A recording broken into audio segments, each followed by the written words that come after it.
चल तो ना दो. So we are going to study about gyromagnetic ratio.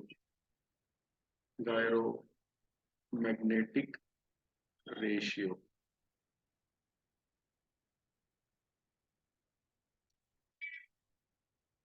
So consider this is the orbit of an electron. बीच में क्या होता है? There is nucleus. Nucleus में क्या होता है? Generally protons and neutrons होते हैं. And this is an electron.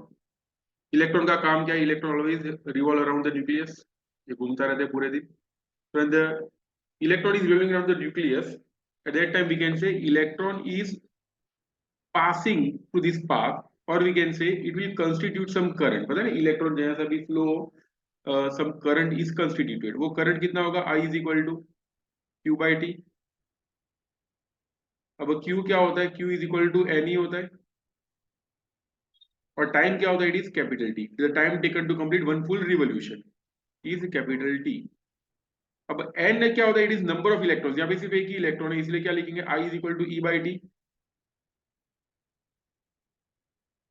और we can write I is equal to Fe. This is the current constituted due to an electron. यानी एटॉमिक लेवल पे electron इतना करंट प्रोड्यूस करता है. ठीक है, this is the current produced by electron. Now if the electron is moving in this direction, तो current कौन सी direction में होगा? उसकी ऑपोजिट डायरेक्शन में. तो अगर ये करंट फ्लो हो रहा है तो we can consider as if atom is a ring of a wire carrying electric current. यहाँ पे रिंग बन गया ना, जिसमें से इलेक्ट्रिक करंट पास हो रहा है. तो रिंग के लिए इलेक्ट्रिक करंट का फॉर्मूला क्या होता है? So for a ring magnetic field का equation at the center is given by B is equal to mu 0 I by 2a. याद है ना? It is equation for magnetic field at center. 2a की जगह मैं लिख रहा हूँ यहाँ पे 2r, where r indicates the radius. But I is equal to Fe होता है. Therefore B is equal to क्या हो जाएगा? It will become mu 0 Fe by 2r. So this is the magnetic field produced at the center of a wire, sorry, an atom. Atom के center पे इतना magnetic field generate होता है. So let's talk about magnetic moment. Magnetic moment कितना होता है? तो magnetic moment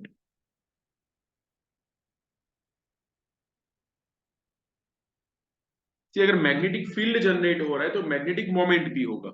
okay, कि magnetic field जो भी generate हो रहा है, वो जो हम लोग इक्वेशन फाइंड किया, it is not necessary to derive gyromagnetic ratio, but magnetic field produce हो रहा है, वो अगर हमको पता होगा तो ही हम लोग मैग्नेटिक मोमेंट का इमेजिनेशन कर पाएंगे. ठीक है, तो मैग्नेटिक मोमेंट का इक्वेशन क्या होता है? मीना. मीना यानी m is equal to I n ए.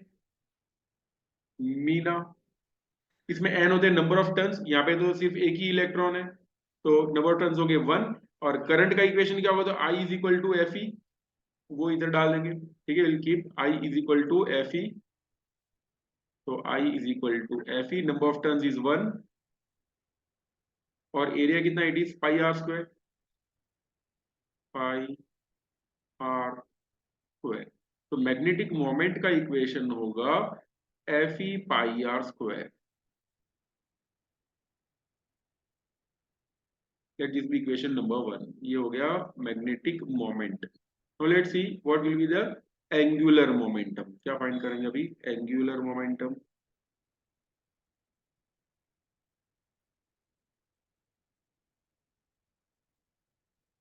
ये एंगुलर मोमेंटम का इक्वेशन क्या होता है? It is l is equal to mvr. पता है ना? L is equal to mvr is the formula for angular momentum. तो इन दोनों को अगर मैं डिवाइड कर देता हूं तो क्या मिलेगा? Will gate m by l is equal to fe pi r square by mvr. ये कट हो जाएगा. अब वेलोसिटी क्या होती है? v is equal to distance upon time. पता है ना? Velocity is distance covered upon time taken. Distance covered कितना होगा? It is for one full revolution it is 2 pi r. Time taken कितना होता है? It is capital T. और we can also write v is equal to 2 pi r f. v is equal to 2 pi r f. ये value इधर डाल देंगे. Okay, so we will get m by l is equal to f e pi r by m into v की जगह 2 पाई R F. अब जो चीजें cut होती है वो कट कर देते हैं, F F R R pi. मैंने बोला था ना E/2m is called gyromagnetic ratio, तो here we get E/2m is equal to m by l। लिख रहा हूँ E/2m which is called gyromagnetic ratio कितना होता है, it is m by l, where m is called magnetic moment, l is called angular momentum। एक और चीज इसमें बता देता हूँ, m by l if it is E/2m, अगर मैं डायरेक्शन लिखता हूँ तो ऐसा भी लिख सकते हैं, m is equal to E/2m into l। Generally the direction of magnetic moment is taken along the direction of magnetic field. यहाँ पे मैग्नेटिक फील्ड कौन सी डायरेक्शन में होगा, if it is moving in anti clockwise direction, तो direction कहाँ पे होगा, बाहर की तरफ होगा। This is the direction of magnetic moment. और मोमेंटम, ये जो एंगुलर मोमेंटम है, एंगुलर मोमेंटम किसका होता है, angular momentum is of electron. याद रखना, एंगुलर मोमेंटम किसका, it is of electron. Electron का मोशन कैसा हो रहा है, it is moving in clockwise direction, as a result electron के एंगुलर मोमेंटम का डायरेक्शन होगा अंदर की तरफ। तो m and l both are in opposite direction, that's why we can write m is equal to minus E/2m into l। ये diagram को ऐसे भी समझ सकते हैं, we can say like this, जैसे इलेक्ट्रॉन इज मूविंग, इलेक्ट्रॉन अगर ऐसे जा रहा है, ओके तो उसकी वजह से एंगुलर मोमेंटम का डायरेक्शन कहाँ होगा, it will be going downwards according to right hand screw rule. और इलेक्ट्रॉन ये डायरेक्शन में गया तो करंट कहाँ पे होगा, current will be in this direction, and magnetic field produced due to this current will be in upward direction. ये किसका डायरेक्शन होगा, this will be the direction of m।